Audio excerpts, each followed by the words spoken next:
All right, welcome, folks. For those of you who are new, I'm Mercury Black, and I'm saying I'm on tonight to discuss the fact that I cannot go on. I hit the breaking point and shattered. So, in just a moment, I'll start talking to those of you who know me and don't need this catch up. But just in case there's anybody new, I'm trying to do the best job of this I can. Sometimes with Lunatic Live, I come on to share the difficulties of being bipolar and how I'm handling one aspect of it. So there's videos of me when I'm depressed. There's videos of me when I'm manic. There's videos, yeah, that's enough of that. So, hi, I'm Mercury and I'm insane. For those of you who are new, or if you're, a community member, but you haven't been around lately, I pushed myself really hard recently. You can look back to the one with help in the title, and then the next two would fill anyone in who was curious.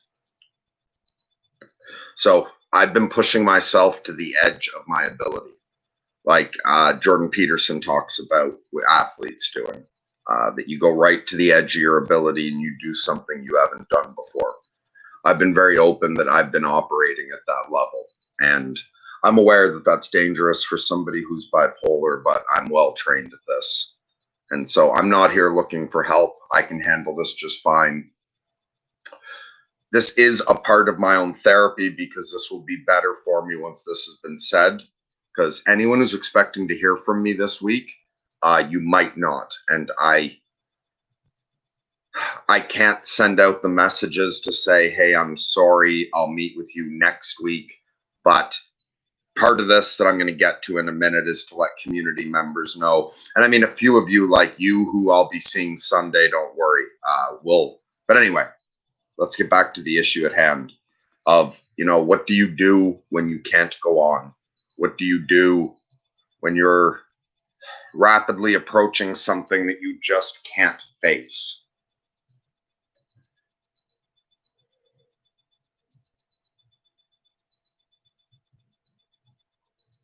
Oh, right. So I'd already been pushing myself to the edge of my ability. I'm sorry, I'm not thinking very clearly. And if I get weird at some point, subpersonalities might just jump up. I'm having trouble keeping one person on the throne. So if I jump around like the fucking horde, don't worry, I'm okay. It's the process for me. Trying to talk from the calmest place possible so I don't freak anyone out as I explain what's happening. But I was already pushing myself to the limit of my ability. I was working 12 to 16-hour days for days on end, and I had intended to slow down. So I ran my needle right up into the red. I burned the engine hard. I was trying to harness my manic energy, make hay while the sun's shining. And I was doing fine. I had already planned to begin slowing down. Today I was going to slow down. And I hope I had said in my last video that I don't need to stop and, do total self-care, but I've just got to throttle back a bit and slow down this week. I was doing fine with all of that. Something came up in life that I'm not going to discuss at all, but something came up in life. And I guess what I wasn't preparing for, it's like I was fine to keep cruising along as long as nothing changed. And I wasn't on the watch for, well, what do I do if suddenly I get thrown something that I'm not prepared to face? And something like that hit me today. And so I fucked up today. I got some work done, and then other shit I fucked up. I didn't show up on time. And then some people did get messages. Although some people got messages earlier in the day before I broke down, and their message says, I'll get back to you tomorrow. So if anyone heard, I'll get back to you tomorrow, I might or I might not. Because I can't do this anymore. It was everything I could fucking do to keep up with it the way it was. And this is too much now. So I'm not going to fucking deal with this. I'm going to let the light take me apart. Someone else can deal with this. I'm sure you already saw that at quarantine, the persons who stepped up and asked if anyone needed help was not the same person who was operating the channel during the first year. I explained having a breakdown. And a breakdown, when you're severely bipolar and you experience a full breakdown, it's a death.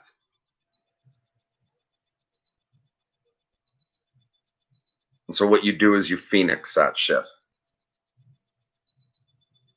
So since I can't do this, I'm not going to. I'm tapping out early. Usually, Mercury phoenixes once a year, and sometimes more often. But this year, I'm tapping the fuck out. I can't deal with this.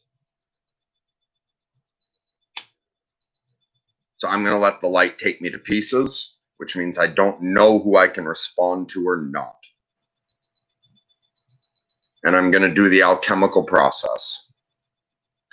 I'm going to let myself, I'm already like I'm shattered inside. I'm really surprised this calm part, I hope this is all coming across. But inside, everything is just broken. Not all of me, but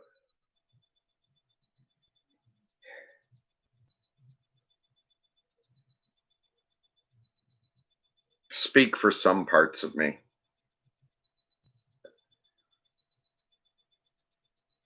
I can't do this. I need to quit. I just can't. I wasn't looking to sort myself out. I wasn't looking to change my life. I was happy. I'd found my groove. I wasn't lonely. I didn't need friends. As in, I had plenty. Beautiful children. I had a wife back then. And I could meditate all day. I could wander naked in the forest.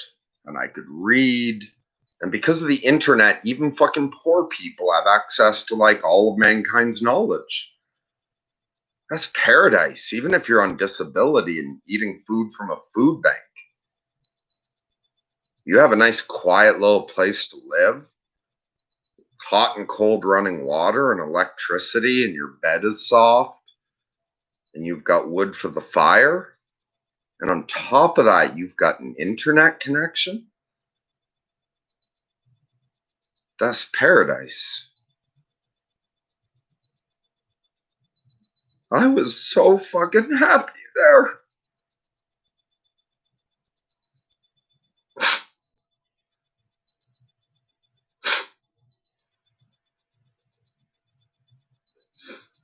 Then I did all this.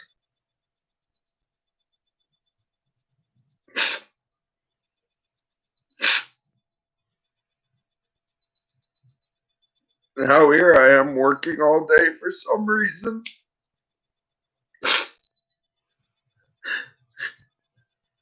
Because the other parts of me say that this is what life is about, is service to others.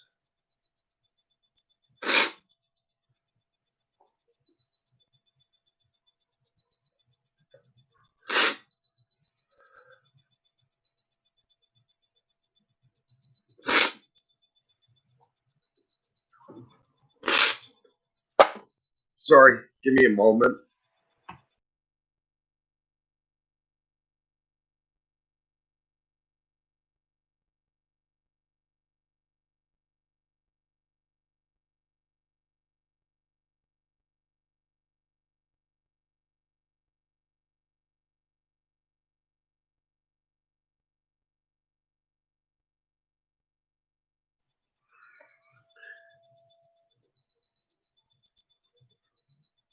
But we're not cowards.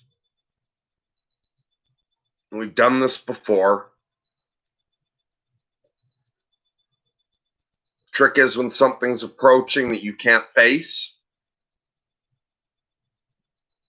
you don't. You hand off the relay.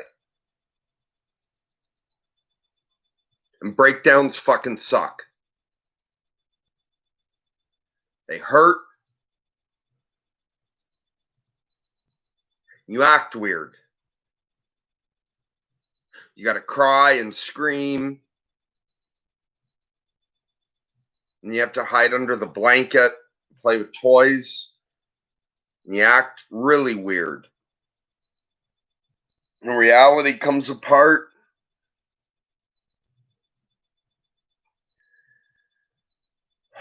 what once looked like objects is all just this weird pattern of color. And you want to run away from that, and that's why you want to quit everything. Or you want to kill yourself. Whatever nonsense it is you think will fix the fact that you're coming apart.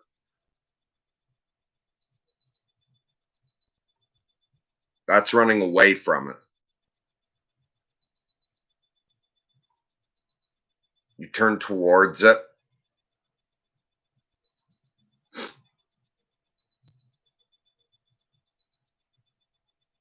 And you accept that it's going to hurt.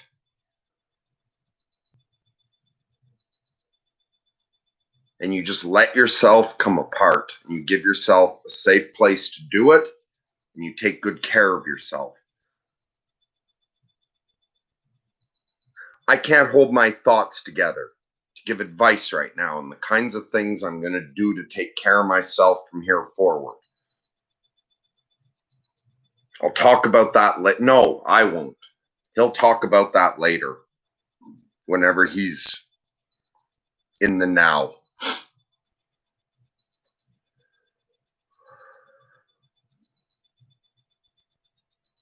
But even though I know community members will say, don't push yourself too hard, you didn't need to let us know, you didn't have to do a live stream. If I had just dropped out now with everything that I have going, I would feel guilty about it. So I'm doing this for myself. Because after this live stream ends, I feel free to stop holding together these shattered pieces the way I am right now to try to do this stream. And I can come apart and put myself back together.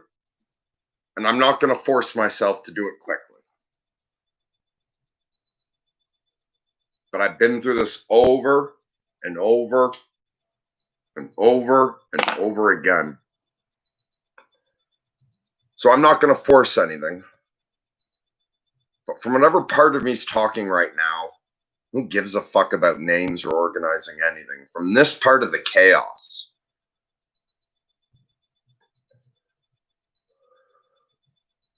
this isn't going to take that long.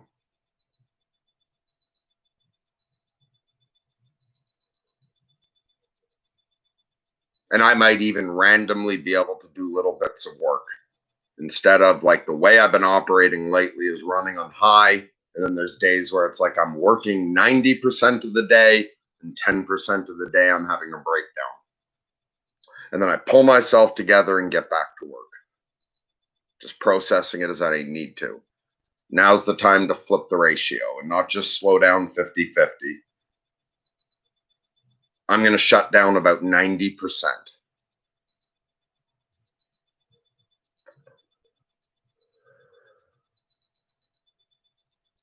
Which means I get times to be shut down 100%.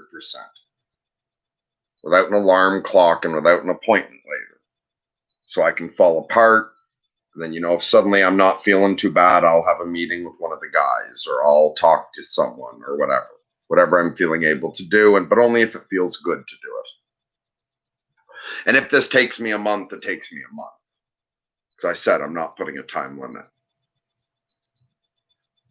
But unlike that last time, not the last time, a few breakdowns ago, when I actually missed a full moon. And I wasn't able to say ahead of time I would miss that one. It's like I tried to make that one full moon I missed, and I broke down an hour. Like, I think it was an hour before I finally decided that I wasn't going to go on, and I just broke down. Like if that happens this time, then I miss the second full moon. Whatever. But I don't think I'm going to miss this one.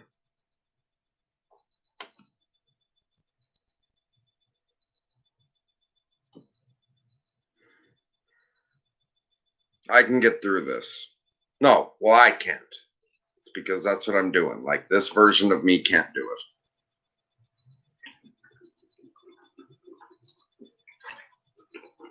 And this version of me doesn't have to.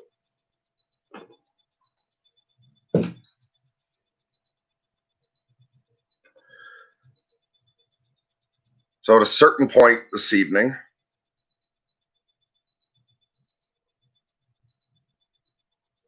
I'm going to stop holding on and let everything come out, no matter how difficult it is.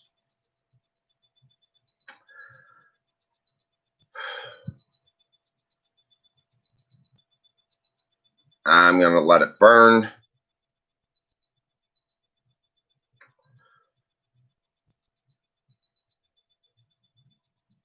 And then while I'm sleeping,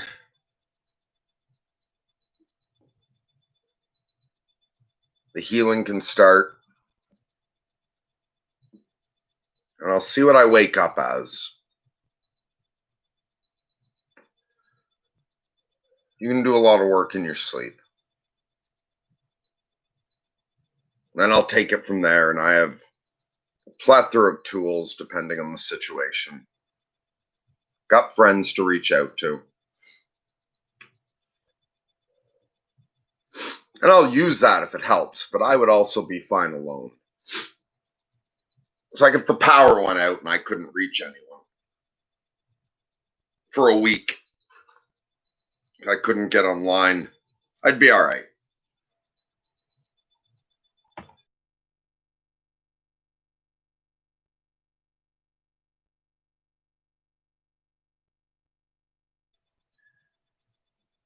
And so I guess that's the point of this. Whether you're like bipolar, schizophrenic, or something, or whether you're a normal human being and you hit a disaster, something you can't face, something that's so big that it just breaks you. If you've hit a nervous breakdown, whether it's because there was a divorce or you had an accident and now you're paralyzed, or whoever just died, you lost your job and that was your identity.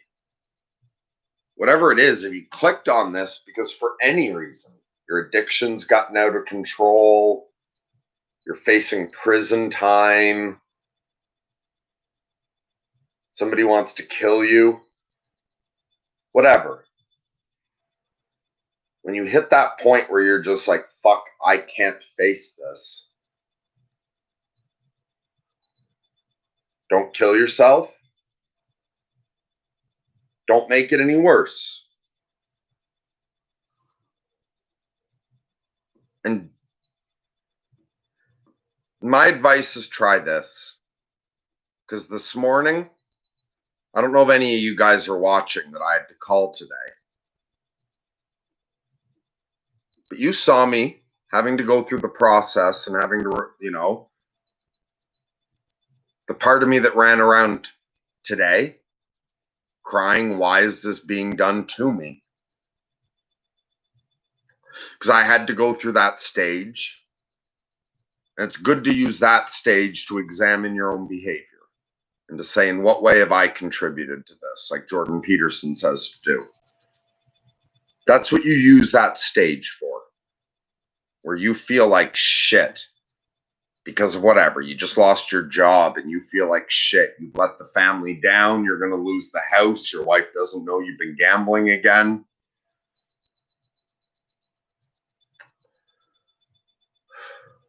Fuck, what was I saying? I thought I had such a good point and I totally lost it. Sorry, I'm all broken in my head. The gear just went loose. Oh, right. So you can use that self-destructive phase where you turn everything on yourself. If you want to make use of each stage of the process of going through it. You use that to actually look for where you went wrong, even if you got locked up in a fucking concentration camp, like Peterson says. First, you examine, what did I do wrong? That's what you use the why was this done to me phase for. Then you examine that. You calm the fuck down and look at it and say, is that reasonable? And if you have people you trust, or you have a psychiatrist or parents or whatever, you take it to them. You say, look, when this happened, I was feeling like it was my fault because I did this and I did this and I did this. And then you examine it more objectively. And whatever you did wrong, you own that. And you say to yourself, okay, that's one opportunity here is I won't do that again, which means I won't be exposed to this in the future. I learned that lesson. And you smarten the fuck up whatever it is you did wrong. But then the rest of it that you're beating yourself up over, you set that aside, and then you change the question. Why is this being done for me? And that feels like a horrible fucking question. Plenty of times in your life. That's a horrible thing to say to someone who's suicidal. Why is God doing this for you? So you can't say that to someone else. But I say it to myself. And it turns out that's a magic spell that alters reality. It's difficult, especially with the hard shit. Someone's died. You're in fucking jail. Whatever. You just lost your mind. You're in an insane asylum. The harder it is to ask the question, why is it being done for me? The more secret opportunity is hidden inside this crisis. And that's the spell. You just keep saying, why is it being done for me? And you say, God, I understand you did this for me. I understand you love me. And so this is all in my best interest. And our minds are fucking weird. Whatever question you ask your brain, you don't need to work at it later. If you just keep asking a certain question, your brain will find any weird answer it can find. And suddenly, in hell, asking that question over and over again, your brain starts to find things. And that's how you get someone who can manage some mindfulness in hell and say, there's actually an opportunity here. I'm going to learn what I can learn from being here. Can you take a picture? And no, I'm not that crazy that I'm thinking you teleport down to hell and I'm saying, do you have your cell phone with you? But can you take a mental picture and then come back and develop it with whatever artistic skill you have? Poetry, painting, music, or just language. Can you explain to someone else? And if you can't, can you just remember what it was like when you were there? So that when someone else is there and they're trying to tell everyone what it's like and people outside them are saying, man up, you're not trying. Why are you lying there crying? You can walk up to them and say, hey, I made use of my trip in hell. Just so you know, I see you. I can see where you are. I've been there. And even if you don't know what else to do other than that, you can just tell someone that and say, I'm here to listen. And so there's opportunities the whole way through. So I'm going to seize this opportunity. And I'm going to Phoenix a little sooner than I thought I would have.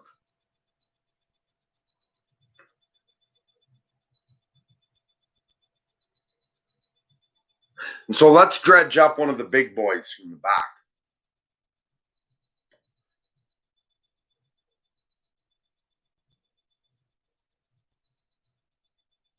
And I'm just going to say, a lot of people stepped up when I made whatever that help one was called with the ancient one, saying it's not about you in the thumbnail. People stepped up. We got some volunteers and we got some donations, and thank you to everybody, obviously, but I don't have it in me to do a proper thank you type thing right now. But so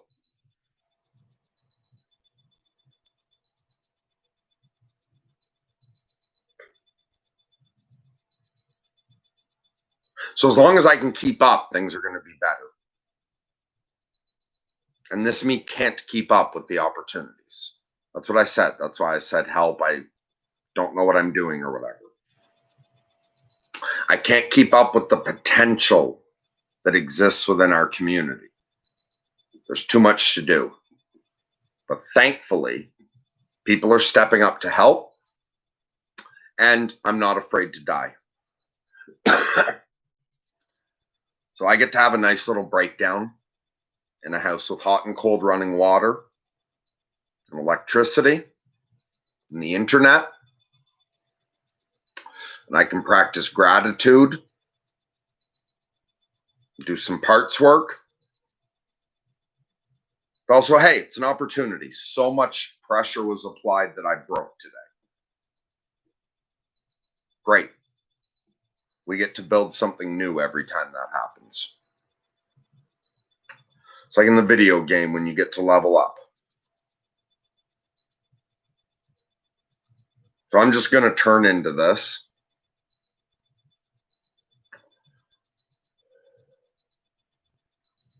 I'm going to shatter, and I have friends who love me now who will help me if I need any help. So I'm fine. I live out in the country. I can scream and cry for an hour, and it doesn't bother anyone else.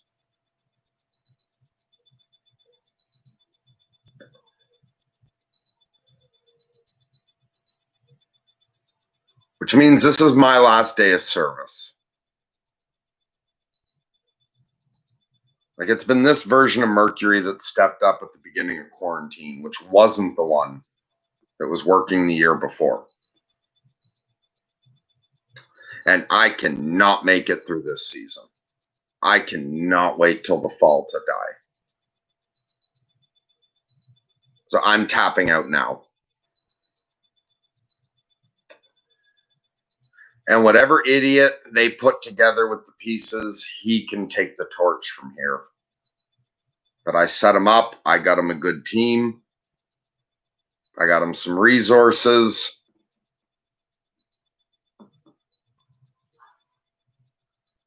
So he'll be fine. And you'll hear him going on and on about the hardest shit that's ever happened to him or what brought the biggest blessings.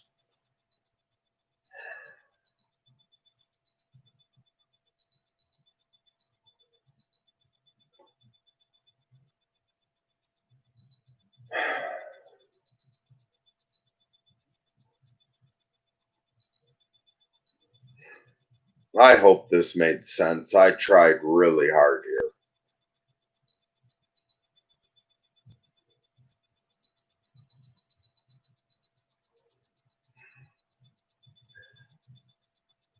I need a moment.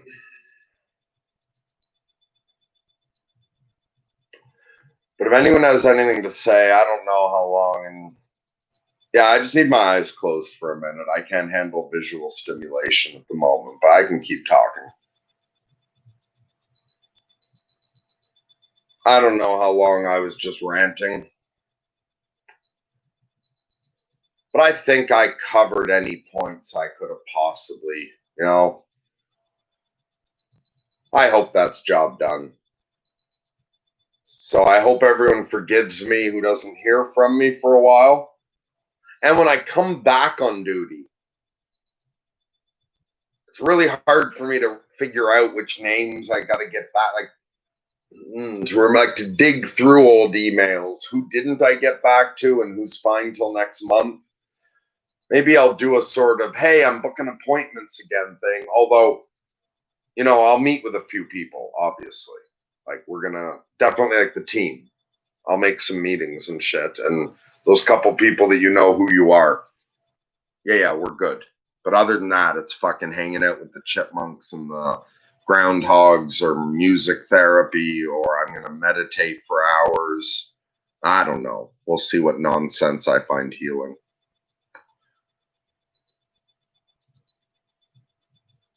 So I'm going to wrap up that part of this video before I look at the comments to see if anyone has anything. And I don't know, maybe I'll respond, or maybe my brain's too confused and I can't read right. So that was happening at some points today.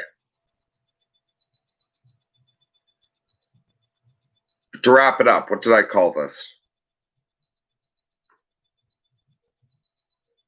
I used the Dr. Manhattan picture.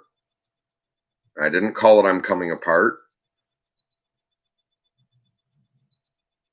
I didn't call it The Light is Taking Me to Pieces. I called it I Cannot Go On. Okay. What do you do when you cannot go on? You don't. Leave that for tomorrow's you. And you don't have to relive all the yester-yous either. Whatever happened to you 10 years ago that still traumatizes you to think about, you don't have to live that. That was a different you. And whatever you can't face in the future, like unless that tiger is so fucking close that it happens before bed, maybe you're approaching something you can't face and there is no time to let someone else deal with it. But unless it's happening before bed, it's not your problem now. You're done. You got to the most you could do. You tried your best, I hope. Or when you did that phase where you said, what did I do wrong? You make a list of that.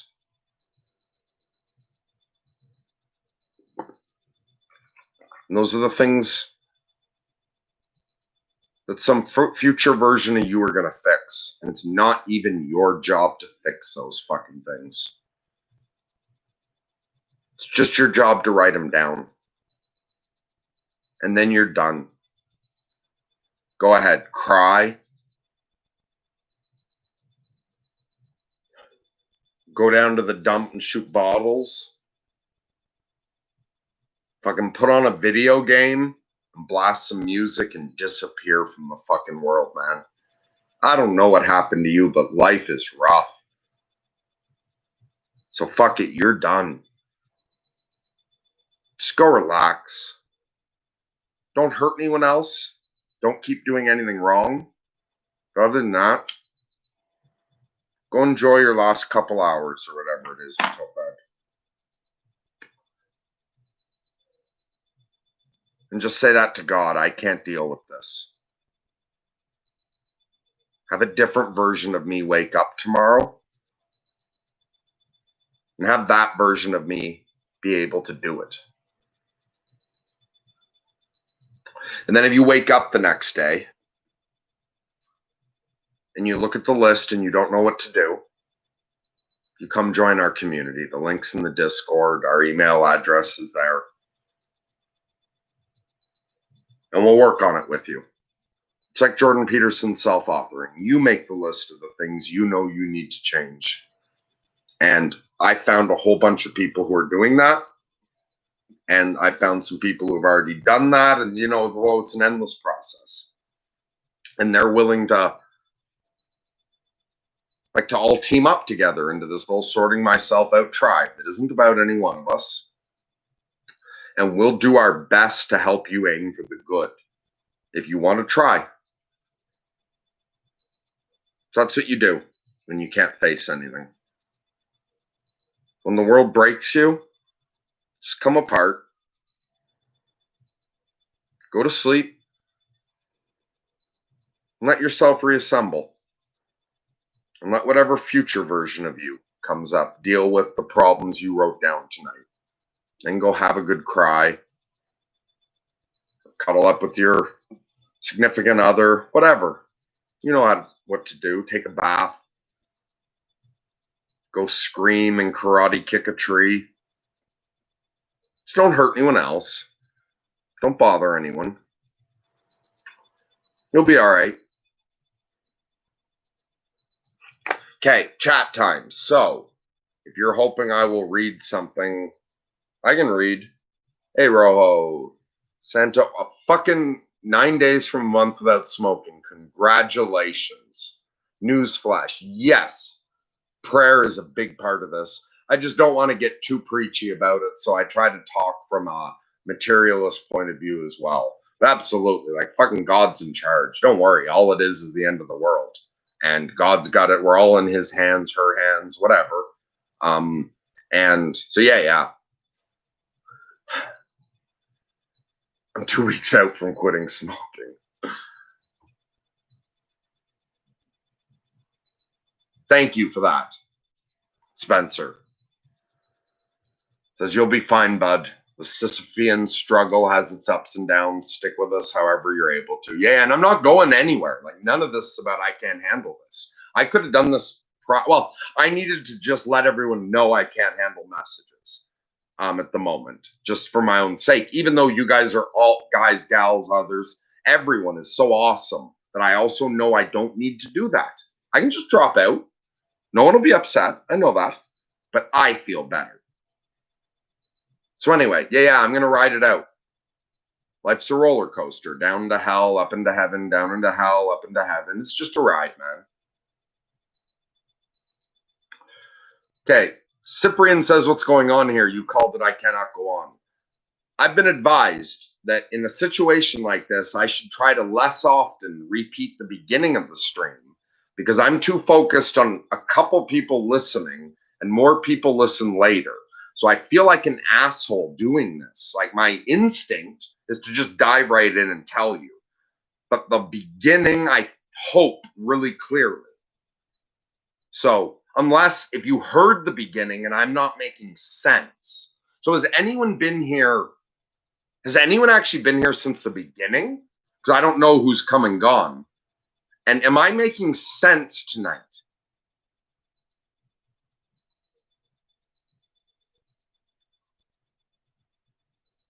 Okay, so I'm just going to read Tommy while I wait. So if anyone else can tell me, am I making sense? I would like that feedback because reality's getting fucking weird. I'm coming apart. But Tommy says that's been tricky for me some nights. It likes to try to tell me the tiger is that close. Okay, and now, depending on what your tiger is, there's a variety of ways to handle it. So I don't know what you're talking about. If the tiger you're afraid of is that person leaving, is losing the job, that kind of thing, let's not deal with imaginary tigers. Let's only deal with the real ones. But on the other hand, you're talking something like you've got a health condition. You're like, you could literally die at any moment, or something like that. Then relax. God's got you.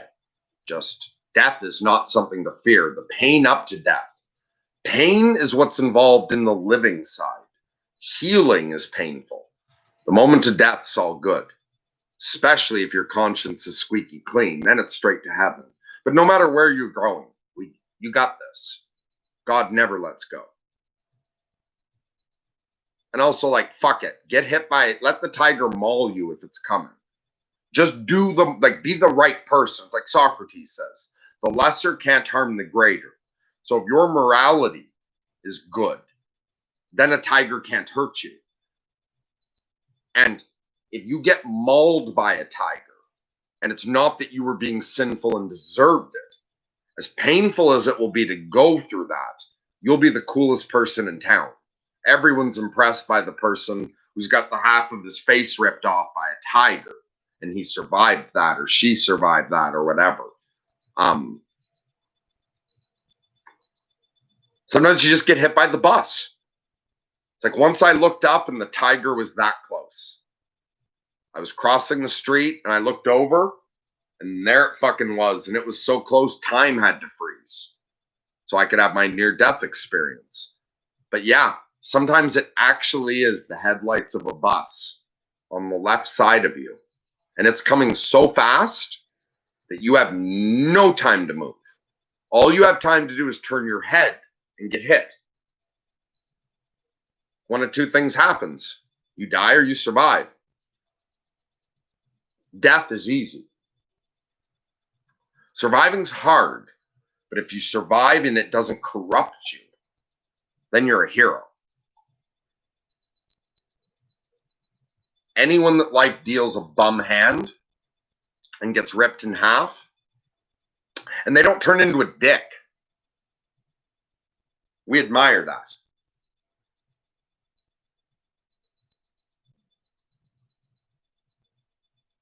Okay, so Spencer says that missed the beginning, but I think I've been here 15 minutes. What you're saying sounds like it would make more sense if I heard the beginning. Yeah, probably. And so if anyone's been here since the beginning, they just don't feel like typing, which is perfectly fine. So I'm probably going to call it a wrap. I think I even, before I started reading comments, I even wrapped up the beginning. So in my mind, the video already has a beginning, a middle, and an end. And then I did a bonus feature of reading a few comments after. And I might be confused. Maybe it doesn't have a beginning and a middle and an end. But that's how it seems to me. But I can't quite remember what the beginning and middle and end were.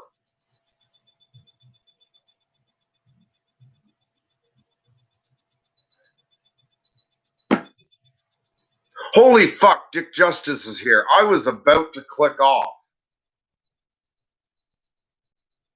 Holy shit, I am so glad I didn't.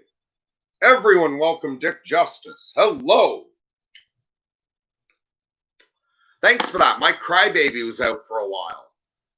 I was feeling all down. You just brought up King Kong. King Kong was like, Dick Justice is here? Let's see what Dick's saying. Fuck, I missed you, man. Merc, I must apologize for not getting back to you on Discord. I've been troubled with myself lately. Okay, that's the beautiful opportunity there. If you never disappeared, how would I get excited when you came back? That was really fun for me. I had been thinking earlier today, yesterday, and the day before about you. Really fucking missing you, really wondering what happened to you. And it's funny, I wasn't thinking to myself, boy, I hope I get a message from him soon. I was honestly thinking, because I think, I wasn't expecting to see your real name or have you pop up in a Zoom. For some reason, what I was fucking thinking was, man, I cannot wait to see the name Dick Justice pop up again. And I was really fucking curious why you disappeared. But not worried about you. And not missing you in like a sour way. There's a sweet way to miss something, and there's a sour way. It was the sweet way of missing you. So you caused me no harm. It was this, ooh, it'd be so great to talk to you. So, first of all, no fucking apologies, man. Everybody, feel free to disappear, whether it's because you're struggling and you need to, or whether your best life is going so well, you have not had time to watch my nonsense or check in with me. Either is great. All you're doing is giving us the opportunity for you to delight me when you come back. But I'm delighted. Do you want to tell me anything now, or are we going to talk sometime soon? I'd love to get a message to hear how you're doing. And yeah, I'm all fucked in the head right now. So I don't know how quick I can get back to you. But that's not me saying I won't get back to you soon either. I don't know. But because I am very curious, and we left something hanging a while ago. Oh, also, I've been too fucking busy anyway. There's been a list of people like waiting for the chance to talk to me, and I cannot work more than 16 hours a day.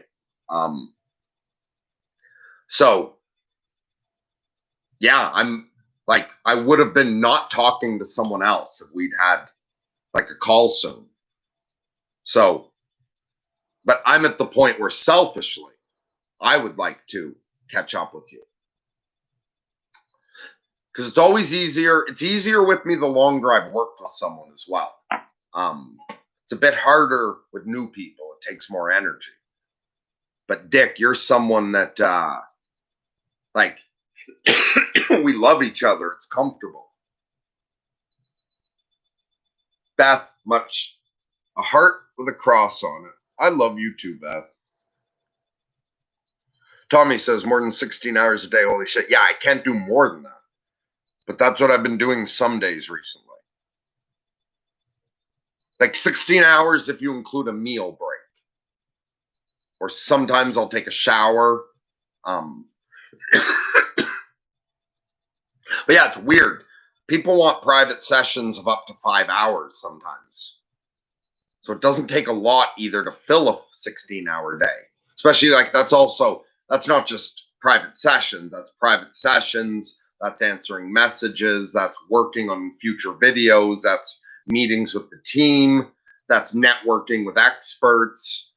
That's all of those things. I'm sure I'm forgetting things, but I mean like all together. Yeah, I've been burning some 16-hour days because I'm fucking manic. Make hay while the sun shines, right? Also, like a whole bunch of people want to talk to me right now. Like Peterson pointed out, you don't take that for granted. You don't act like, oh, everyone's going to love me forever. It's like, fucking this could all go away anytime a trend changes. And I'm enjoying this work. It's so meaningful. So fuck yeah, let's help as many people as we can right now while there's people here. There's too many people here. That's perfect. And that's also why I'm trying to get the community going. Because there's a few too many people. But that's perfect if the too many people help me start doing this. Then we're fine. Also, some of the work I've been doing is not what I'm good at. So I've been working on shit like trying to figure out what we do with finances, and I've been trying to organize the team. I've been the one scheduling things. All of those things I'm not good at. I shouldn't be thinking about that. And that's the part that's been too hard on me lately. The reason I was breaking down. If I was working 16-hour days, but we had a manager who was organizing me. So I didn't think about any of that shit I just said. I had a manager who was like, by the way, Dick Justice is at 2. You said you wanted to make sure you had 4 hours with him just in case. So you've got up to 4 hours with Dick. I can dive into that. Say we take the full 4 hours. The manager reminds me. So I don't even have to watch that I cut that off, move to the next thing. On the other hand, say I give Dick 4 hours. And when he shows up, because some people only want an hour. Dick shows up, we talk for an hour, and then he's like, all right, I got to go. Then I can get back to my manager and say one of two things. Either, look, that cut short. I'm going to take a couple hours. I'll be there for the next meeting. Or I'll call back and say, well, Dick got everything he wanted like in an hour. I got 3 hours left. What can I do? And especially if that person is the one who goes and sends a couple messages to people on the waiting list instead of me, then I could go make a coffee, sit outside, feed the groundhog for 15, 20 minutes, and the manager would text me when someone's ready. If we can get the organization going more, then I can do way more private sessions, way more podcasts, and way more parties than I've been doing lately. So a lot of the work I'm doing lately, the problem is it's shit I don't do well, and I shouldn't be doing to begin with. But the weird fucking thing is awesome people are volunteering. And at this point, I think the only thing the team's missing, although we could use help on all sorts of things, right? To the, join the Discord if you want to. So 2 kinds of people should join the Discord. If you need help putting yourself together, or if you're pretty put together and you want to help other people put themselves together, come join our Discord. And if you're in between, great, you're in between. We'll get you up to the top and get you working on the bottom. Not that that's better or worse. I hope everyone knew what I meant. Because I'm no better than anyone. No one is. Wait, what was I saying? Makes sense. Riding the waves sounds exciting. Okay, it is, but be fucking careful. There's a point where you lose control. And then you're not your problem. Then your breakdown isn't your hell to go through. In the past, I had breakdowns that wasn't sending me into hell. It was everyone else's problem. I'm not something to copy recklessly. That's not the example I'm giving here. I'm not saying I'm bipolar, I can do this, you do it too, as in you do everything I'm doing. Like, just go ahead and try it. No, I'm the fucking evil Knievel of the insane. I've trained for over a fucking decade doing this. And where I was paid full time to do this. The government paid me as a full-time job. They put me on permanent disability and told me, we don't want you doing anything but getting yourself under control. And so I dedicated my life to that. As fun as some of the shit I'm doing now looks, that's not where this started. And again, it's like Jordan Peterson said, start with the small things. The things that are embarrassing and grimy, and not only just telling people not make them applaud, but it makes them go, you had that fucking problem to begin with? You're proud you stopped wetting the bed? That's what it starts with. And for me, where this started was, I was so badly fucking broken by hitting by that bus, losing my first wife while I was in the insane asylum, and becoming bipolar. Like,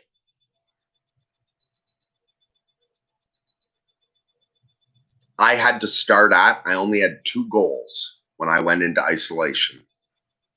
Well, first of all, that shows it. I had to go into isolation from the world to deal with this. After my second total psychotic break, where I was dragged in naked, bloody, in chains by the police into an insane asylum, screaming about Satan and the end of the world. After that, I got a house and I didn't tell friends where I was going. Not even I got a house. My poor parents had to do all this shit for me. I just came out of the insane asylum, a fucking wreck. And we didn't have to apply for permanent disability. I'd been on like this temporary disability and a retraining program. I was trying to learn to be a tattoo artist. We didn't have to apply for shit. The psychiatrists were like, move him to permanent disability. It is not appropriate to be retraining him. So I went into isolation because I couldn't face the world. Because again, that was a time I could not go on. I could not face being insane. I couldn't. I wanted to go into denial, but I couldn't do that either because I was suicidally depressed. I wanted to kill myself. I couldn't do that either because I knew God was real.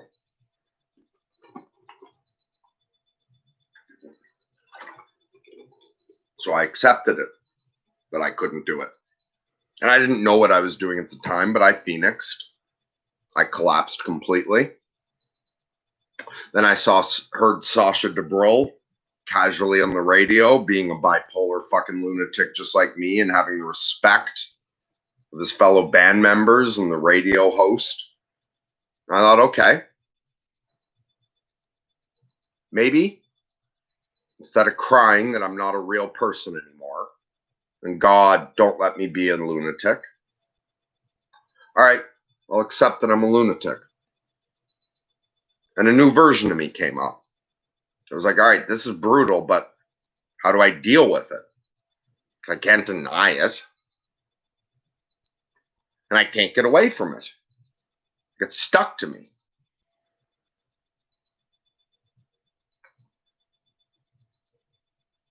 And then I was like, fuck, well, I can't handle the world. I can't control my behavior in front of other people. I can't be around people. I'll hurt them if I'm around them. And I can't think about what everyone else is thinking about. I have to figure this out in just this. And I set two goals, set it low. That's where I started rambling.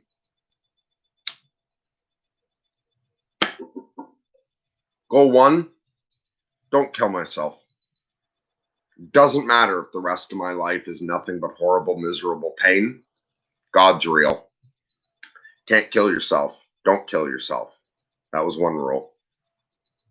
The other rule I was trying to follow, and I didn't know if I could do it or not. Actually, I didn't know I could do either of them. I was close a few times. Real close. The other one was, don't end up in the insane asylum again. When the manic, so the depression part is don't kill yourself. The manic side was don't be a problem for anyone else. Go somewhere all alone, or even if you're screaming all day or you're running around naked, howling at the moon, that all of that's fine. Just don't be a problem for anyone else and don't make it that the cops have to be called. And you got to eat. You can't just be superhuman and not eat and not sleep, because that's when you're not a problem for other people anymore. That's when you go way too far. So that was my life goal. When I took that on as my life goal, and I'd never heard of Peterson back then, obviously. Like, I didn't learn all this shit from Peterson. That's not why I support Peterson. I support Peterson because it's much easier for me to do my work with someone if they've gone through Peterson's self-authoring first and they understand Peterson. Peterson's training is the perfect training to prepare yourself to work with me and move it to the next level. But I started with the small things. I'll try not to kill myself. I'll try not to get dragged into an insane asylum. It took a few years before I was like, you know what? I think maybe I've got this. I was really proud of the first year that I went into mania and an angel appeared to me that year. That was the first year my angel that I always talk about appeared to me in 2011.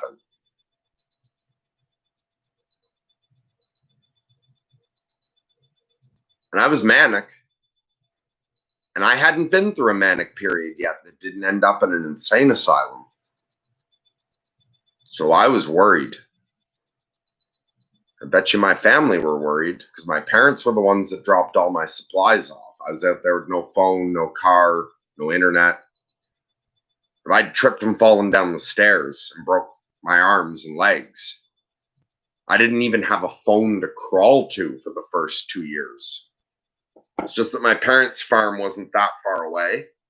And they would drop off my supplies. But there were a couple times where I went for 2 weeks straight of not seeing a soul, not hearing a soul, and I had no phone.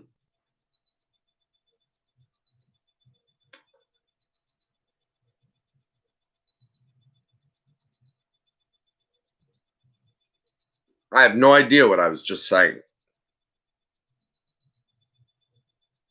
I'm sorry.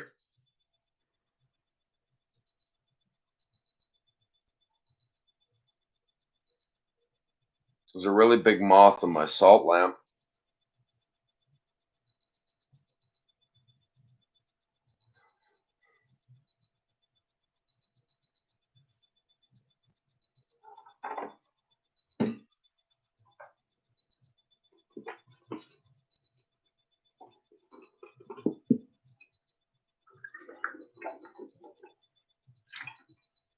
Oh, right. So I considered it my full-time job, that I'd been hired by the government to do a job. It's expensive to take care of a lunatic. You don't want to be replacing cop car windows. We don't need houses getting smashed up. And then when you put the old me inside a hospital, that's a burden on the system. That's expensive. Also, the people who work in those places fucking burn out and they try so hard, but some of them don't treat us like we're human anymore. They've had it too fucking rough. And so now they treat us like cattle and they dehumanize us, some of them. And that used to really make me dislike them. But now I feel so bad for them because I'm like, oh, fuck, we put too much on these people.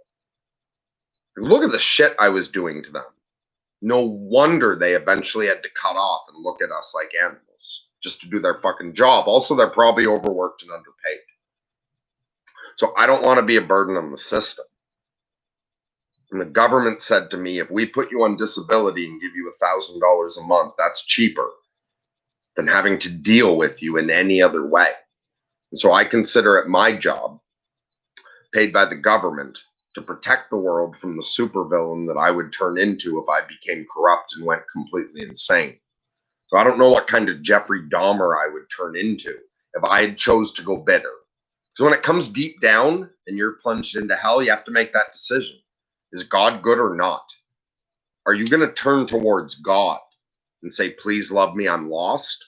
Or are you going to turn away from God and say, fuck you, I never needed you?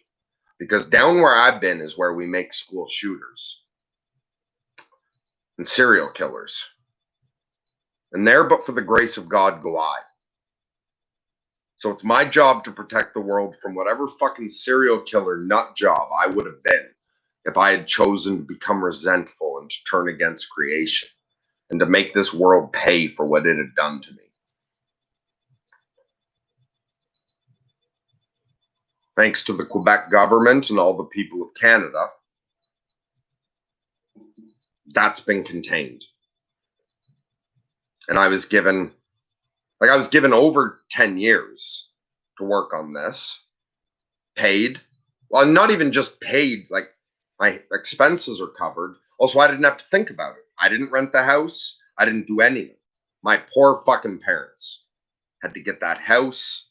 They cashed my checks. I don't even know if I had a bank account or it was, no, I must have. So yeah, my parents did everything for me. They cashed my checks. They dropped off. I didn't even order groceries back then. I couldn't think enough. I was like, get me whatever I don't have to cook. Whatever I can throw in the oven. Because I'm not going to fucking cook. And my parents are fucking saints. They'd bring over meals I could reheat and shit. They'd drop off everything I needed. My dad would pick up my smokes, and he just budgeted everything for me. So that was the whole fucking world supporting me. And then an angel showed up in 2011. And so I guess in August of this year, it'll be me and my angel's 9th anniversary. Unless I'm confused about numbers. I'm bad at numbers when I'm like this. But I had the, entire Canadian people supporting me. An angel showed up, and then I had years and years and years where I took it as a full-time job to figure out how to be bipolar, and then it seemed like that was somehow a sign that you were meant to pursue enlightenment, and then that led to, thinking, oh, okay, and that pursuit leads to being a magician, and then that led to, oh, okay, so then that means you go and do a YouTube channel, and then that leads to, okay, you end up having a breakdown and you don't know what you're doing, and then you just come back on and keep doing more, and then you end up right here, right now with this nonsense going on. But so I think my point was, don't fucking push yourself when you're manic like I do. I'm trained. I check with people. I tell people what I'm doing. Oh, right. There was one other reason I'm doing this. It's for me. I forgot. I'm repeating myself. Perhaps don't get too excited. Perhaps I'm repeating myself. The other thing I'm doing here is I know I have a tendency to push myself too hard. But I also know I have to keep my promises. So if I come on here and promise all of you that I'm going to fall apart, I'm going to allow myself to disintegrate into the light, no matter how long that takes, I'm just going to assume that someone out there right now is thinking, yes, we don't want you doing this job anymore. We want whatever comes next. So you're done. Just dissolve into the light, come apart. We don't care how long the alchemical process takes. We want to meet whoever rises out of the ashes and comes back, whether it's a couple days or a couple weeks or a couple months or a couple years. So whoever's thinking that, thank you. Even if it's one of my own sub-personalities saying it from inside and I'm misinterpreting it. But that was the other thing I'm doing here, is so I have some fucking public accountability. All right, I'm going to come apart. All right, I'm not going to answer everyone's messages. All right, I'm not going to worry that someone missed this and they're going to send me some messages on a day where I don't feel I can even open Discord. I heard you all tell me that's okay. And so when I come back, I'll apologize. And I know that all of you will say, that's okay, brother. Take as long as you need. So I promise I'm going to die tonight. I'm just going to fucking unravel and weep and fall into God's hands and say, I can't do this anymore. I'm going to let the angels and my higher self start putting me back together in my sleep. Whatever bundle of fucking nonsense and bullshit lunacy wakes up tomorrow, he can deal with this. I did the best I could. And I'm so tired now and I want to go home. I long so much to be where I was before I was me.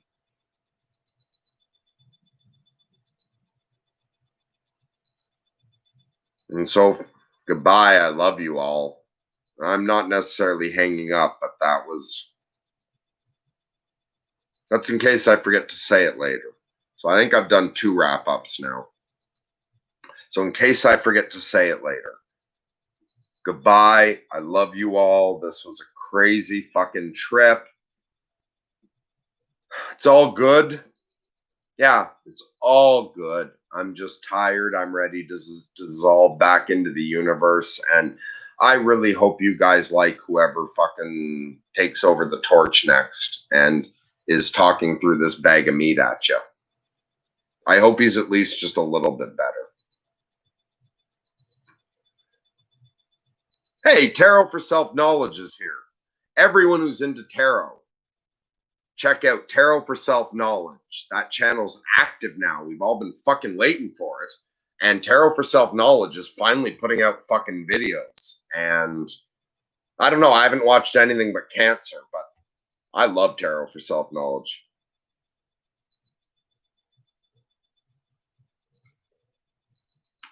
Can you comment when the video goes up, Tarot for Self-Knowledge, and me or one of the guys who hears me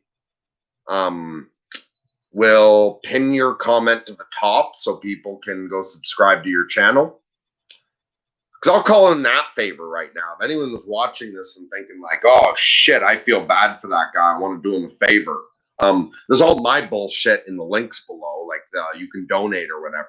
But if you want to do me a favor and you don't want to volunteer for the channel, join my Discord, or do anything like support our channel, it's a favor to me if you just subscribe to Tarot for Self-Knowledge. Only if you're into tarot, of course.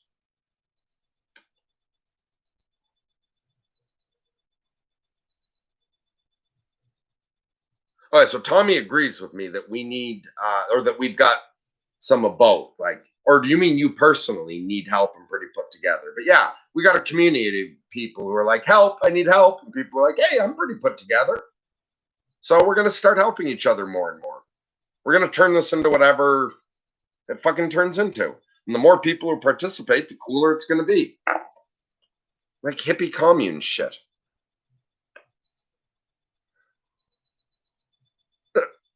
Okay, awesome. Okay, I've also been told, yeah, I feel like a dick not answering some of this shit. No offense, Dick. Good Lord. I feel like an asshole.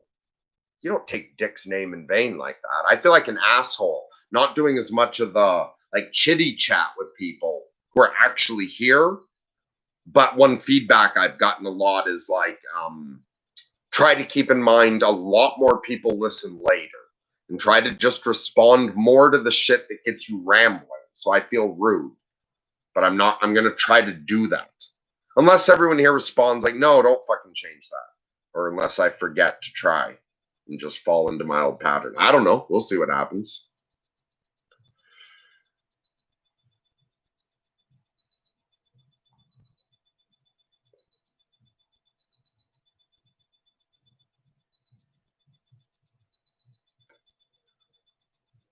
Hey, Lee's, am I pronouncing that right? Lee's B just said we're going to pray for you. Thank you. I will take all of that I can get. Because it's not about me anymore.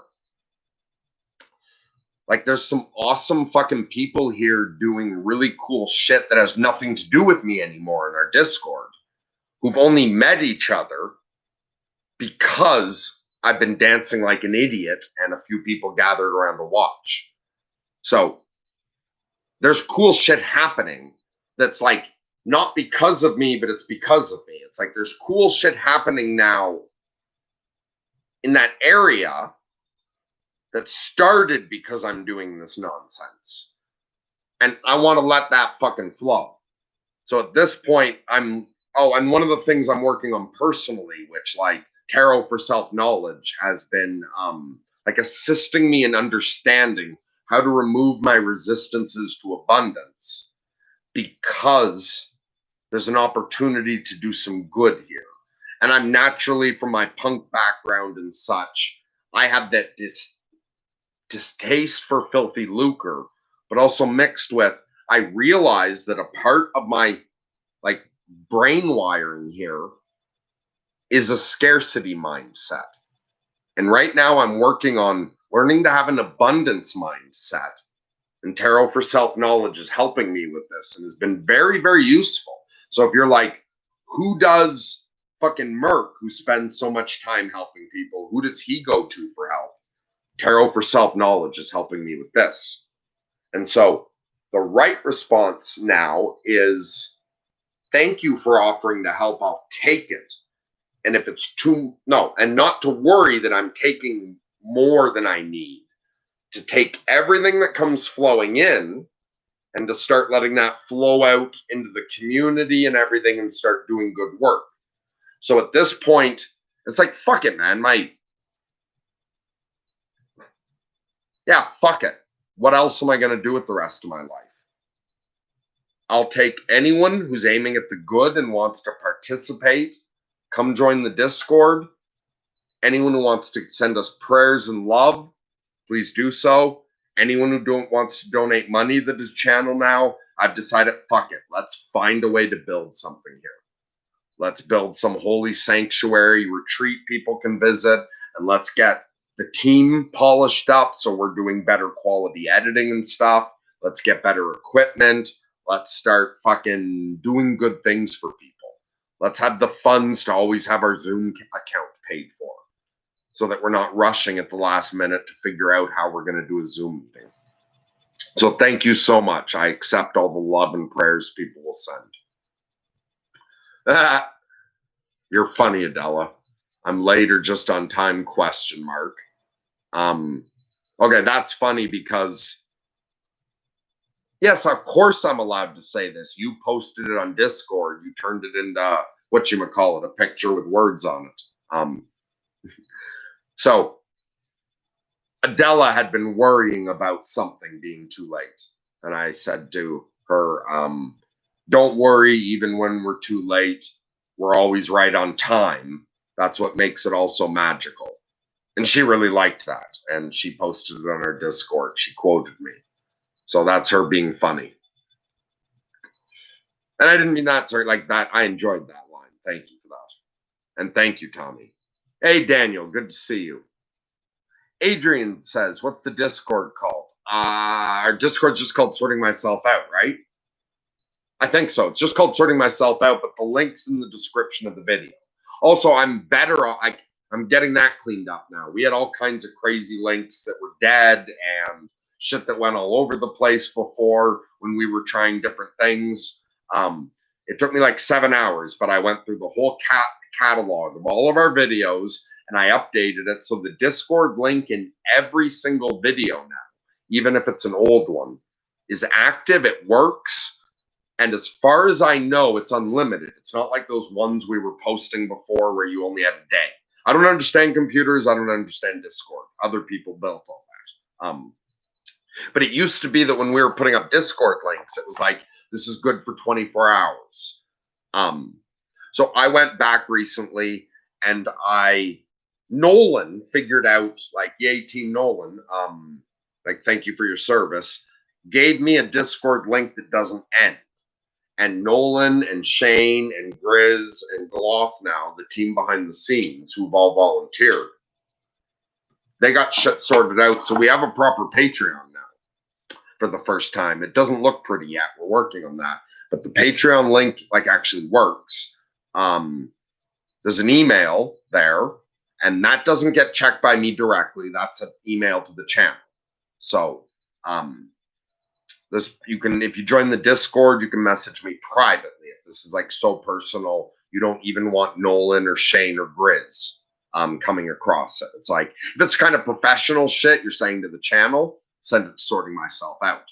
If it's personal and you want to sneak in quietly and talk to me, go on our Discord. But also now, thanks to Nolan, we have a Twitter. And I don't use Twitter, but we've got one now. And so the link for that is also in the description.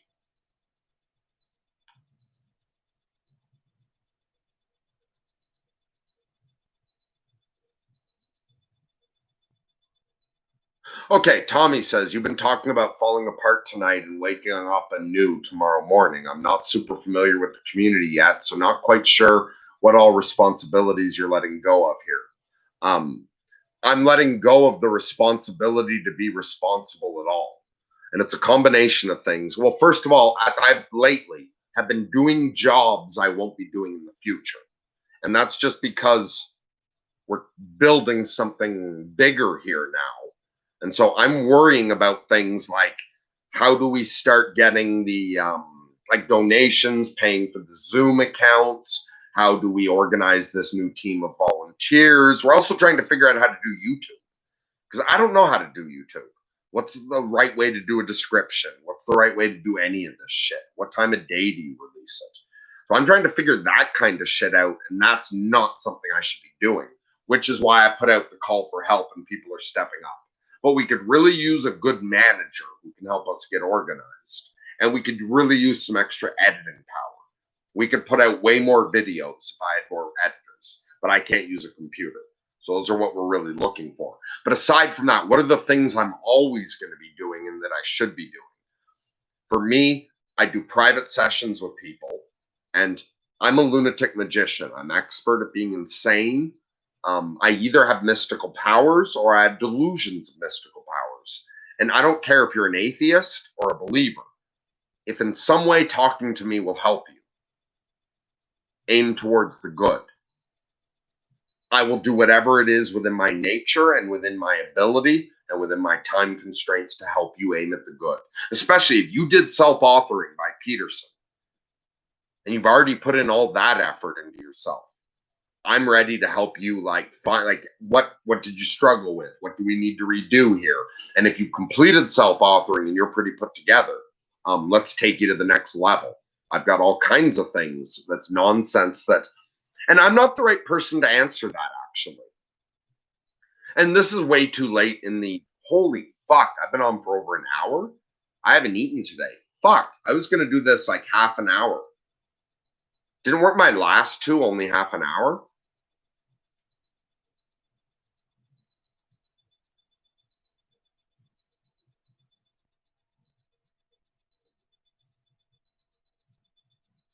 I don't know what I was saying. Oh, when it comes to the question, why would someone want a private session with me? I'm going to say this now, and I don't know. Hopefully, if one of the teams watching this, remind me later.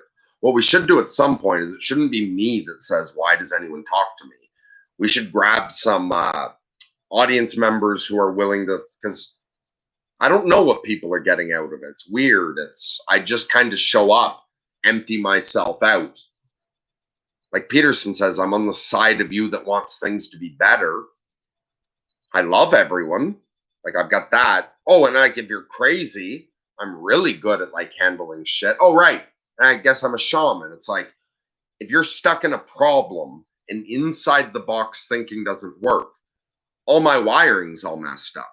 Anything anyone tells me, I can switch the frame multiple ways very easily. So if you need to loosen up your thinking a bit and you're not brave enough to take hallucinogenic mushrooms, have a conversation with me and I'll help you get outside of how you're thinking, not to convince you of anything, but just to help you explore the possibilities of thought. And maybe that will in some way, give you some fresh inspiration and you can jump back into the human world and you've got some little idea you didn't have before, like the way people go to a shaman or a tarot reader. Because I either have magical powers and I'm psychic, or I have delusions of magical powers and being psychic. And I guess what I'm hearing from some people is, hey, who gives a fuck which it is? That's interesting. And so some people want to talk to someone who's like that. So you can for free. Oh, and that's the other thing. It's like we're taking donations, but when I say private sessions, and I take my private sessions very seriously. But like that's free. I wouldn't put up a donation button if I wasn't doing all of that for free. And you're not donating to me directly. I'm happy to live off of disability right now. You're donating so we can get the company going. We're putting it together and now as a proper company with its own function.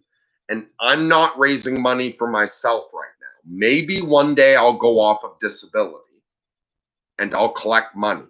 But that's not what I'm doing right now. I'm volunteering on this channel to build this up to the point. And who knows where it goes? Maybe I'm on disability forever and we've got a good team of volunteers and we can afford to do a small amount of work. I'm committed. But on the other hand, if enough people watch my bullshit and we just want to team up because there's power in numbers, if enough people rally around my stupidity and nonsense and enough of you are responsible, then there's no reason we can't build this up into something that provides a decent minimal standard of living for some people that want to make the world better and will work on it full time. And if somehow we can get this stupid fucking idiot off of disability, so it's no longer government funded charity I'm doing, and that I'm able to operate in some way that some manager, some human being who's smarter than me can figure out, because like you can take a dancing monkey and make money off of a dancing monkey. But the dancing monkey can't make any money. I don't know what the fuck to do with money. I don't know how to make money. That's like handing a shovel to a mule.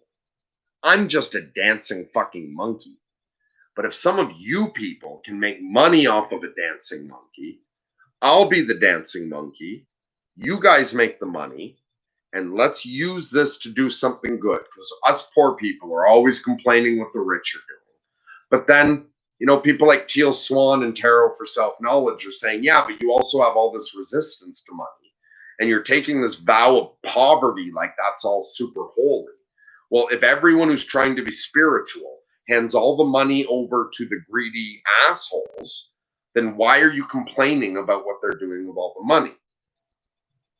And fuck it, I don't want to do anything with the money, but there's trillions of dollars flying all around the internet, and lots of it's doing so much fucking harm. If you guys can net some of that, and if we work together, let's build a little retreat. Let's help people struggling with addiction. Let's do something.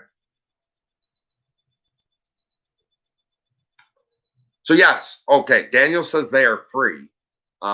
Yeah, so you reminding me, did I like trail off before I said private sessions are free? But that's the point. Private sessions are free. I'll just do as many as I can. Also, once I have more editors, I can do more audience guest sessions. At the moment, I'm only booking private sessions because I don't have the editing power and the people to like be doing the recordings and shit because my computer's garbage. People have to babysit me. For me to record something, someone has to babysit me. And they actually, like, I don't record it. I just dance like a monkey. Some other hardworking team member records that, gets it uploaded, does all the other work. I do none of that shit. So that's why I'm not doing audience guest sessions right now, is because I'm already too much of a burden on the poor souls that are volunteering. I'm already overworking them. So for now, I'm just doing private sessions. But if we get some more people volunteering for editing, and if I can get a better computer so that I can record it, I'm not going to get into learning to edit. It's going to fucking break my brain. I'm a fucking dancing monkey. But maybe we can get me just where I can record shit and upload it. Although also I'm out in the country. Anyway, fucking nobody needs to hear that nonsense. What was the point? Oh, the point was in the future, if more of a team manifests a little bit, I can start recording more guest sessions where we post it on the channel. But for now, I'm just doing private sessions. And for now, I'm not taking anyone new for about a week. And I'm going to take at least a couple days off from even the people I said I'd get back to tomorrow. Because I had a rough day. I broke today. But as soon as I'm ready to get going again, first I want to kind of get caught up with people a little. And then I'll really announce, hey, if you're brand new, let's load up my schedule again.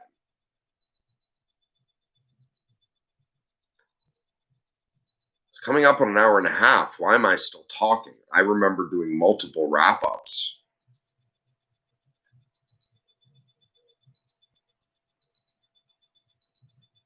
What are people talking about? And I'm sorry, I fucking warned you guys. I'm weird. Like, I'm broken. Random shits jumping on the stage or the...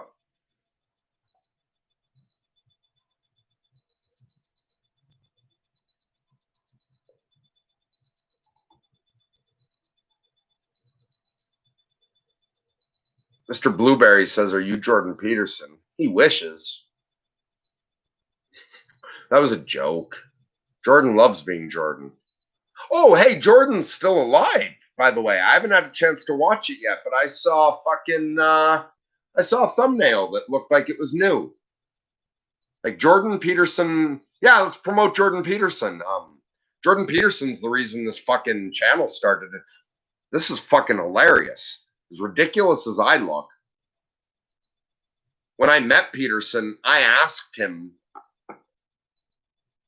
if it was a good idea or not for me to talk about him publicly, because I met Peterson before I ever came on Andrew's channel back when he ran it. And this nonsense is all Peterson's fault. He said, hey, if you've got like a lived experience that lines up with my work and you want to spread the message, you go right ahead. And I said, are you sure? Because I don't want to like discredit you. You have a lot of people calling you, you know, right wing and blah, blah, or, you know, whatever. I can still remember Peterson said, well, what's wrong with you? And, oh, fuck, I don't remember. Okay, for a moment there I had it, but I said something and Peterson burst out laughing because I had a smart-ass response for what's wrong with me. Something about being a lunatic or whatever. And then I asked him 3 times. I asked him a second time. Then we had, you know, the nice little moment and shit. And then at the end, I went like, seriously though, because I can go on Andrew's channel and just not mention you. That's why I'm asking, because Andrew might ask me about you. But I can fucking say tell the truth without referencing you. It's no problem. Like, I honestly just, like, I want to help your reputation, not hurt it. Peterson gave me the go-ahead. How fucking weird is that? So I'm not Jordan Peterson, but apparently was Jordan Peterson approved.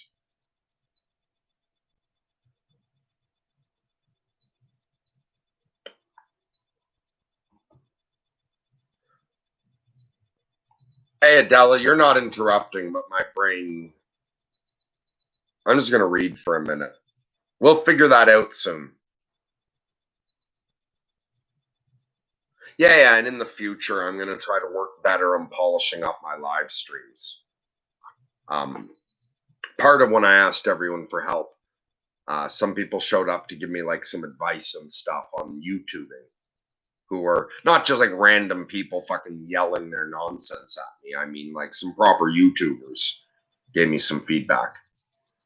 And one was just to keep in mind that in the live sessions, as much as the people there love how interactive I am with it, that's not as interesting for the people listening later, which is the higher number. So I'm going to try to work on that. But Right now I'm broken. All right. Fuck all the rules. Okay. I was supposed to be behaving up till now. I'm not trying anymore. That's it. Fuck it. I said I'm out. I said goodnight. I love you. A different Mercury will be back. I want to finish reading this, and I might ramble, but I'm not going to worry about what the fuck it, whether it makes any sense or not. This is the end. If you're listening past this point, it's your own fucking fault. And that starts with a moment of silence. That's stupid YouTubing. Here, listen to this.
All right, this doesn't count. If you're still here, it's your own fucking fault. Which reminds me about if you fucking show up, it's your own fucking fault. That makes me think of Grizz.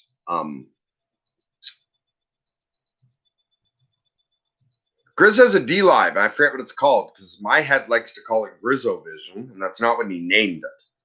But that's what I wish it was called.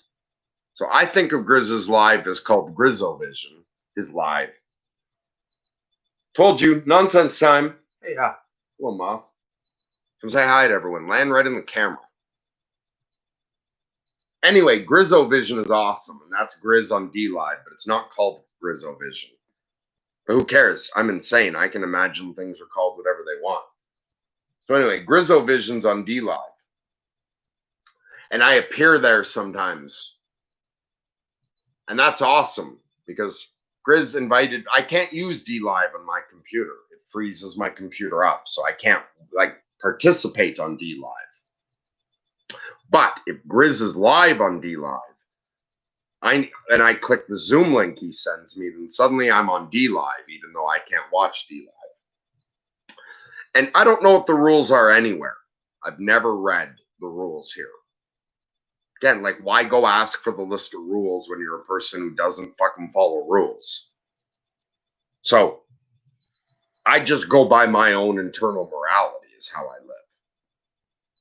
live. So I don't know what the rules are here. Except, no. There's some rules I follow because otherwise it's just stupid. I'm not allowed to play music and movies here. It gets copyrighted and whatever. So I'm not allowed to do that. So I don't do that here. But you're allowed, or I don't know, fucking Grizz told me you're allowed to do it on D Live. And if we're not allowed to, I guess he's in trouble, not me. But when I go on D Live, me and Grizz can fucking do whatever the fuck we want. And we can listen to music and we can show people movies. Plus, it's not my house, it's Grizz's house. And when you go to the slum, you can misbehave more. This place was built on Peterson.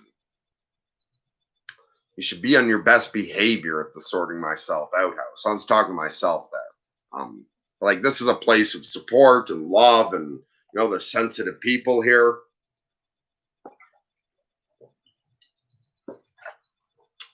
if I'm going to go on Lunatic Live, it should be in some way related to service to others. And that means I got to follow the rules, because if I get a bunch of copyright strikes and the channel gets shut down, that doesn't help anyone. So I can't play music for you here. But either we're allowed to on D Live or we get away with it. So going on to Grizz's D Live is fun, because also, like, I don't know, Grizz didn't say that that was a place of like healing and love everyone. He said D Live's a fucking slum. And so when you go hang out in a slum, then you're allowed to break bottles and, you know, act like a scumbag. And so I still follow my morals when I'm over on Grizzovision, but I don't follow those little YouTube rules. And I feel way looser because, you know, no one's showing up there. But you were fucking warned. You showed up when we were on Grizzovision. What are you doing down in that dark alley if you're so sensitive? So that's fun. That was the point, I guess, was just to let people. Oh, right. So if you join our Discord, I think Grizz posts announcements when we do that. And they've never been scheduled so far. But if you want the chance to see what I behave like when I don't have YouTube rules, and when I'm like, and I consider being on D Live half on duty.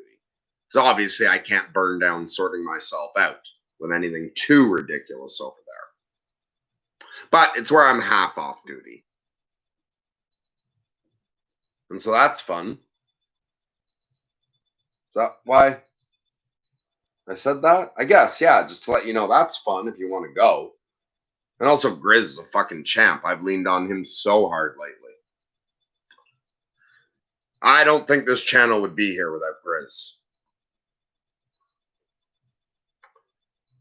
You do not know what that poor boy has suffered so we could all have this place.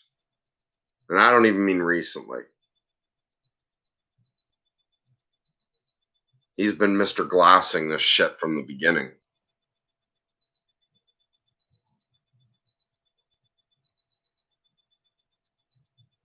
Tommy, it's all internet based right now, but we're working on an idea of me hosting a retreat thing.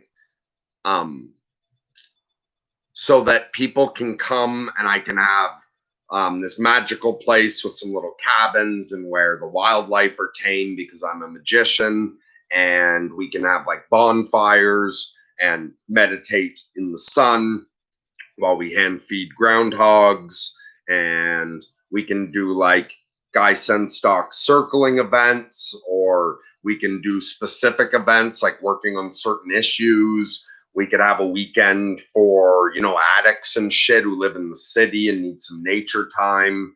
Also, those cabins could be there that in between events, people can rent them for, I'm always talking rent, or what we'd love to do is the Sam Harris way, where some people rent or donate enough that we can operate, and then poor people can come for free, or sliding scale shit.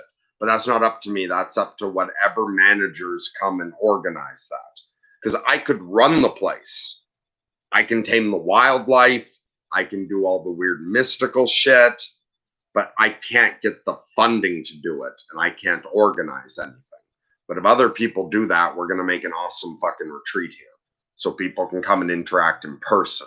But at the moment, everything is over the internet.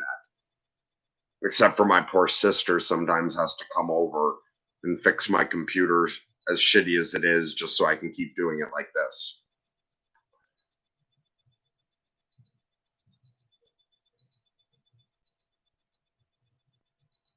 Okay, yeah, so Jordan Peterson did a podcast with his daughter. I'm looking forward to it. I hope he's like kicking ass. I hope he fucking phoenixed. I hope he did what I was just talking about.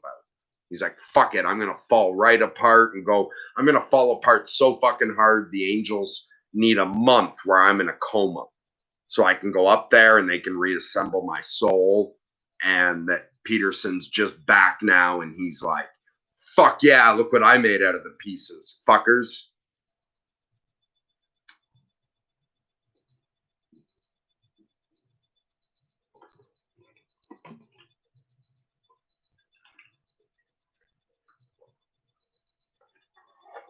Dick is reporting that Peterson explains his struggles with anxiety. What? Oh, fuck no. That's not. Never mind. The moment of silence. Okay, now I know where it is. That's when I just walked away. Moment of silence. This truly is the end. Yeah, this is the end for me. We'll let the next bundle of nonsense take over.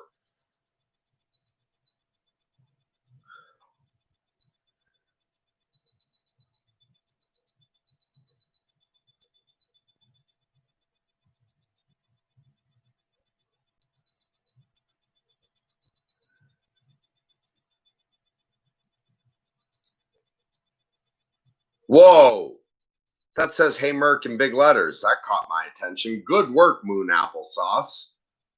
Also, there's no, I'm not gonna fuck. Okay. I gotta stop doing this, being like, hey, you seem new to me because I thought this one was safe. I was like, Moon Applesauce. There's no way I've heard that before. And then I won't wait because I'm all fucking broken right now. I messaged someone this morning, messaged them a whole bunch of times about something, went and did something else. That dude messaged me back to check in. And he was checking in because he had talked to me like not in person, but in messages extensively about something. And he was checking in to see how I was handling it. And I interpreted him checking in on me as him just saying, how are you doing today? I didn't remember that I had told him anything. And I started repeating the original conversation. And then he got confused and he was like, that happened again? And then I got confused and I was like, wait, you think something like this happened before? So I write, it happened this morning. And then he seemed confused and he was like, since we talked about it? Question mark? And I scrolled up and I was repeating myself from earlier in the day.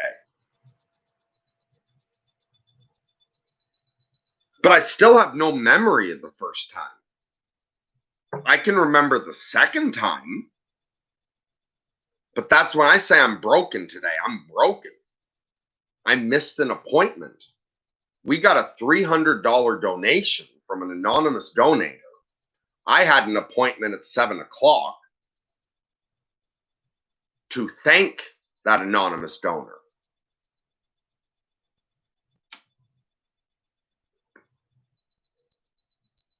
I was fucking crying talking to someone for support. Like I was doing some of this breaking down that I'm announcing has happened. So I'm sobbing and fucking being this big baby, and two poor souls, not just one person had to listen to that. Two poor souls are listening to that for like, I don't know, probably fucking over an hour. I don't know. I'm broken. Everything's confused. All of a sudden I look down.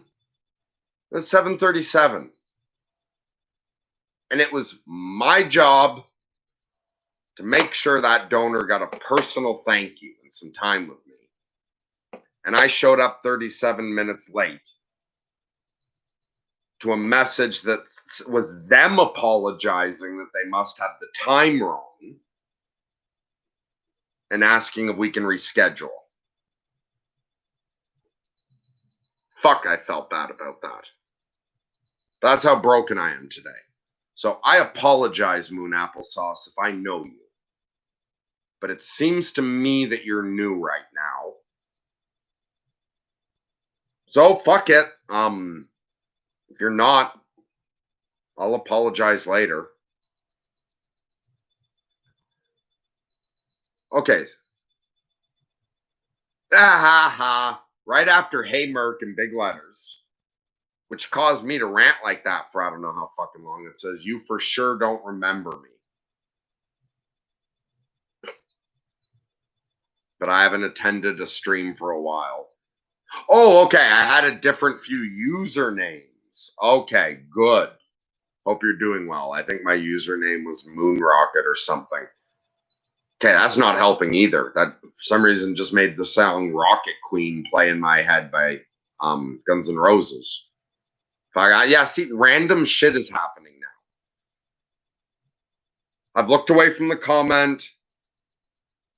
All that's in my head is that I read the song Moon Rocket, and now I can hear Guns N' Roses' Rocket Queen blaring. That's part of the process, I guess. And I had that album when it first came out and wore that cassette the fuck out. Actually, I think I had to own that cassette more than once because I wore it out. And I was still listening to it. Well, I've listened to that album my whole life. Ah, well. Enjoy the music, everyone.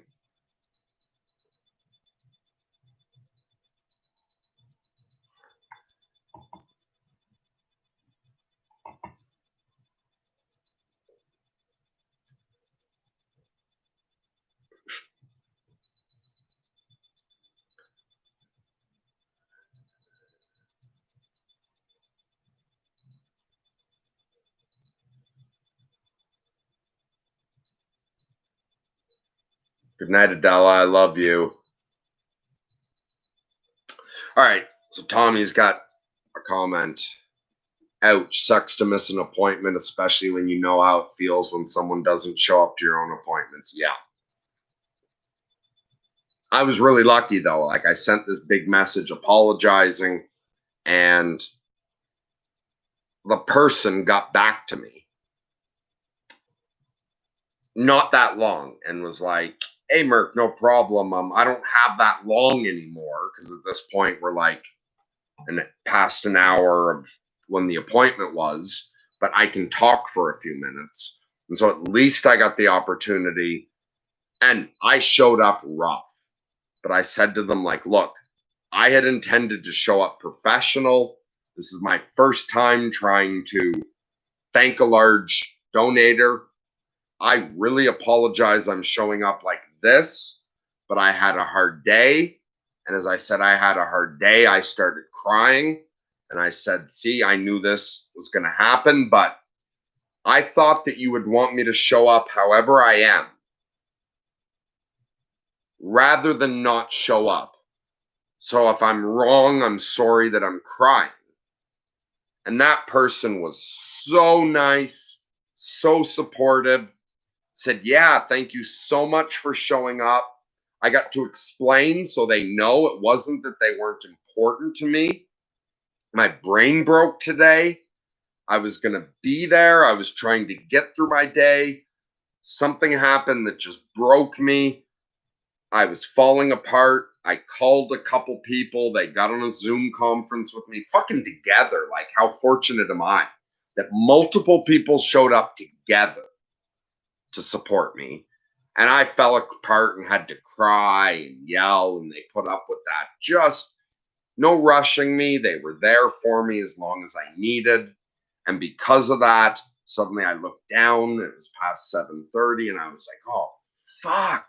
And I feel so bad. And so I think the person really, really understands that it's not that it wasn't important to me, it's that I broke today and that I'm doing the best I can to keep up with something that is me pushing myself past my own abilities. And because I've hit that wall, and I'm going to wrap up this time, I think. No, fine, I'm going to read that first because this is nice. Someone said, I cried this morning today too. I was working on my tech project with my friend and started having fun with it. And then I started crying because it had been so long since tech was fun for me. Fucking good for you for crying and being okay with it. That's one of the reasons I do it on camera. It's not that it's not embarrassing to part of me. Yeah, the mystics don't give a shit. They're all enlightened, but they're not the ones fucking doing the crying. The parts of me that are doing the crying are so embarrassed by that being on YouTube. But it's healthy to cry when you need to cry. And society sent us a weird, fucked up message. So me crying in public sends the counter message that it's okay to cry. I'll keep doing it. And now I'm going to wrap up. I'm not going to look at the chat again.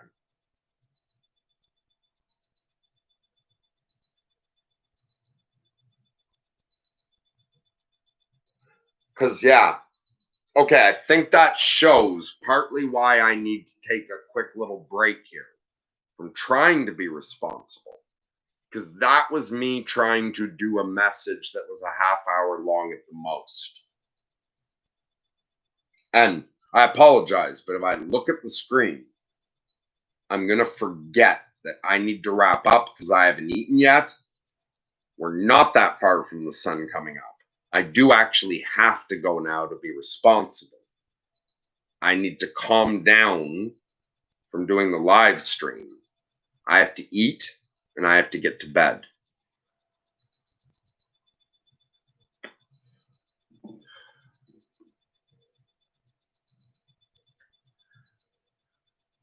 But the reason I'm like this is that I pushed myself to the limit of my ability.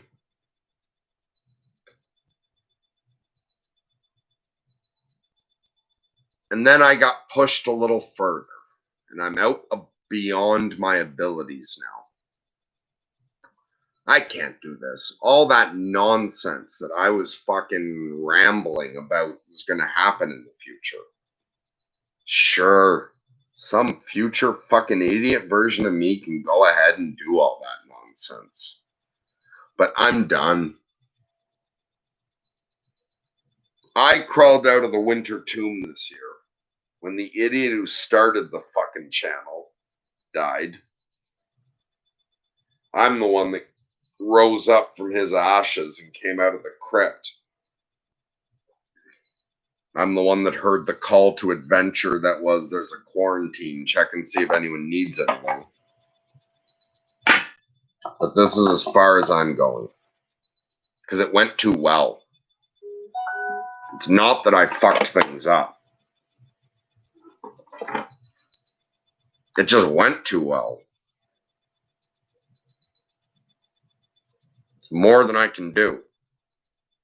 And fuck it. I'm not doing it.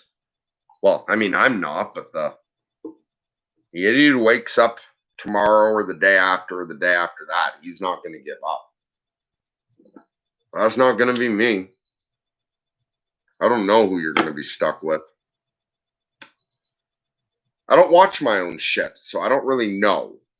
But I assume that if someone was actually bored enough to go back and watch all of this, that the person who started the channel is not the person who's been active the past couple months. I think that is probably obvious if you watch the first couple months and the past couple. I look similar. There's a lot of similarities. I'm not that dude. He tapped out. I'm the one that picked up the torch at quarantine and ran off into the dark unknown and bumped into way the fuck more gold than I intended. I don't think I can carry it all. And I can't face the dragon that's standing over it. I found too big a dragon, and it's too much gold for me to carry anyway. So I'm tapping out. The next Mercury will be specifically designed to deal with that particular dragon. It's his problem, and he'll be designed for it. And a team of volunteers are showing up to help carry the gold. We'll build a harness, tie it to that fucking dragon once it's tame. We'll load up all the gold we can carry and take it to whatever fucking person God tells us it goes to.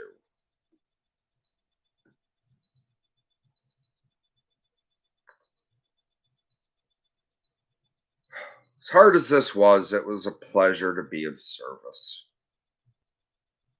I hope it goes well from here. Blessings and lunatic love to all.